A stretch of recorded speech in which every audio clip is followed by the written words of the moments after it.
everyone, welcome back to Sunny Life channel. Thank you so much guys for tuning in. I'm here to update you of what is going to happen on Isibaya from the 29th to the 3rd of July 2020.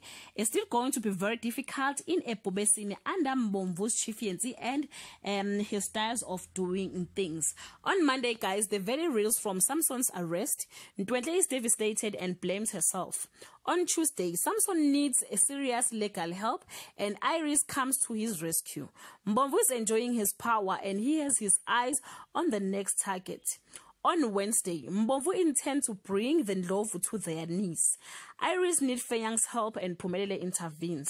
On Thursday, Mkabayi comes face to face with the power-hungry Mbomvu. Mandla and Kanye fears who will learn the truth.